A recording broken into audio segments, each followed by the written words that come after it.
박스만 보면 엄청 큰데요.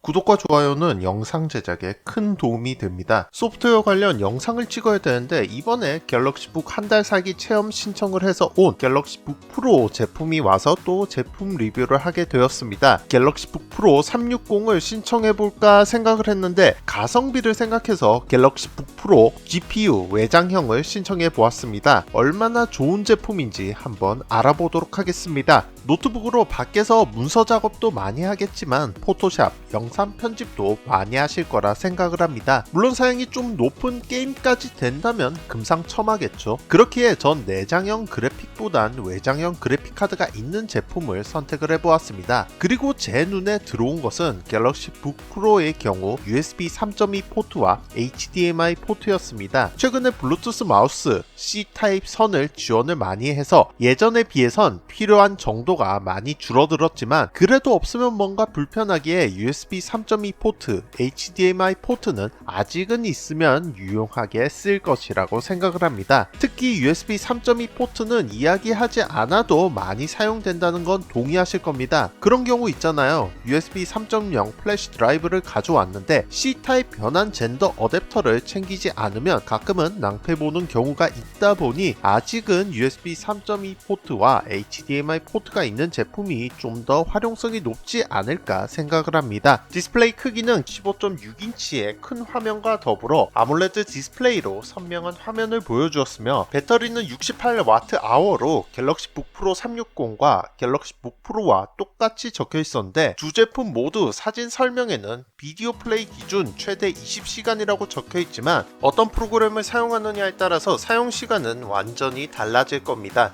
두께랑 무게를 보죠. 이 제품 굉장히 얇습니다. 특히 디스플레이 부분은 굉장히 얇아서 처음 열 때 굉장히 조심스럽게 열었습니다. 뭔가 한쪽으로만 힘을 주면 부러질 것 같은 느낌? 물론 제품을 그렇게 만들었다면 당연히 안 되겠죠. 삼성 측의 말을 빌리면 갤럭시북 프로 360과 갤럭시북 프로는 전세계 수요 항공 우주 제조사에서 사용 중인 알루미늄 6000 시리즈와 5000 시리즈가 사용되었으며 낙하, 진동, 먼지 및 습도 등 미국 국방부 내구성 표준 검사 규격을 만족한다라고 소개가 되어 있습니다. 즉 튼튼한 소재로 사용을 했다는 뜻으로 풀이는 되지만 제품 자체가 워낙 얇다 보니 조심해서 다뤄야 될 것 같은 느낌은 지울 수가 없습니다.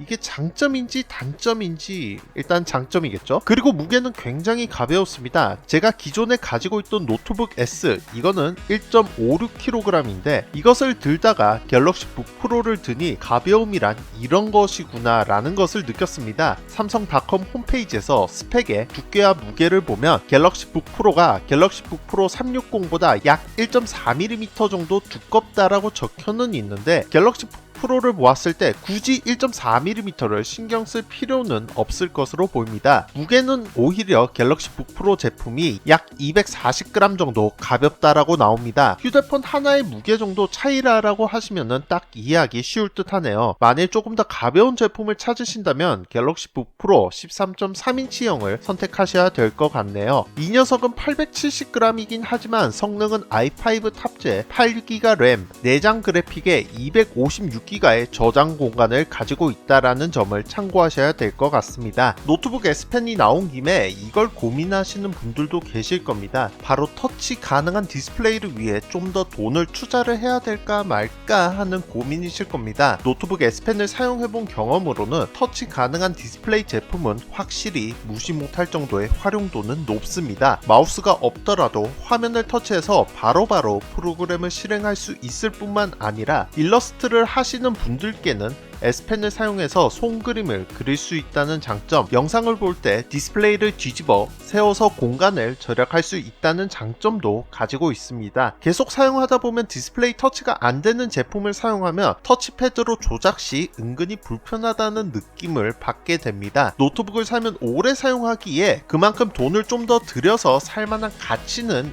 있다라고 생각을 합니다. 다만 일러스트 작업을 하시는 것도 아니고 가성비를 우선적으로 생각을 하신다 하신다면 갤럭시북 프로를 선택하시는 것이 좋을 듯 합니다. 개인적으로 전 노트북의 성능을 우선적으로 봐야 된다라고 생각을 합니다. 물론 이것은 여러분들의 선택에 맡기겠습니다. 자연스럽게 성능 이야기를 해보겠습니다. 제가 체험하고 있는 이 제품은 11세대 인텔 i7 프로세서 탑재에 램 16기가 1TB의 NVMe SSD 지포스 MX 450 외장 그래픽 카드를 탑재하고 있습니다. 이 정도 성능이면 고사양의 게임을 최고 사양 모드로 게임 플레이하는 것은 불가능할 것으로 보이지만 게임 그래픽 사양을 낮춘다면 어느 정도까지는 플레이가 가능할 것으로 보입니다. 이렇게 이야기를 해도 알 수 없으니 몇몇 게임을 플레이해보았습니다. 노트북의 설정은 전원을 연결한 상태며 갤럭시 세팅에서 고성능 모드 상태로 게임 플레이를 해보았습니다. 일단 리그 오브 레전드는 당연하겠지만 너무나도 깔끔하게 돌아갔으며 스타크래프트2는 최고 사양으로 플레이를 했을 때 처음에는 깔끔하게 돌아갔지만 플레이를 하면서 노트북의 온도가 올라가고 게임상의 유닛의 수가 많아지면서 살짝씩은 끊기는 현상이 발생을 했습니다. 최근에 많은 분들이 플레이를 하고 있는 로스트 아크의 경우 그래픽 옵션을 자동으로 설정을 했을 때 상으로 설정이 되던데요. 이 설정으로 플레이를 했을 경우 게임상에서 유닛 수가 적은 경우에도 부드럽게 움직이다가 한 번씩 끊기는 현상이 발생을 했습니다. 플레이를 해본 결과 이 게임은 중옵션으로 플레이를 하면 저 같은 경우는 저렉 구간인지라 그나마 한 번씩 끊겼지만 못할 정도가 아닌 플레이를 했지만 나중에 유저들이 많이 있는 곳과 화려한 효과가 많은 레이드에서는 렉이 많이 발생할 것으로 예상을 해봅니다. 참고로 이 영상에서는 듀얼 모니터를 사용을 했는데 듀얼 모니터로 할 시에는 끊기는 현상이 더 많이 발생을 했습니다. 영상 편집도 해보았습니다. 프로그램은 다빈치 리졸브로 진행을 해보았는데요. 지금 보시는 이 영상의 편집도 갤럭시북 프로로 편집 후 렌더링한 영상입니다. 영상의 길이가 길어졌지만 영상을 편집하는데 크게 문제되지 않았습니다. 다만 클립 수와 효과들이 많아지면서 노트북의 온도가 올라가 이열을 시키기 위해 팬이 최대로 돌아가는 듯한 소음을 발생하였습니다. 짧은 영상에 효과를 넣어서 렌더링을 했을 때 노트북의 온도가 크게 올라가지 않고도 영상을 제작할 수가 있었습니다. 지금까지 갤럭시북 프로에 대해서 알아보았습니다. 충분히 테스트를 해본 것 같습니다. 이제 반납을 위해 곱게 포장을 해놓고 넣어놔야겠습니다. 구매를 하시는데 참고될 만한 정보이셨길 바라겠습니다. 다음에 더 좋은 영상으로 찾아오도록 하겠습니다.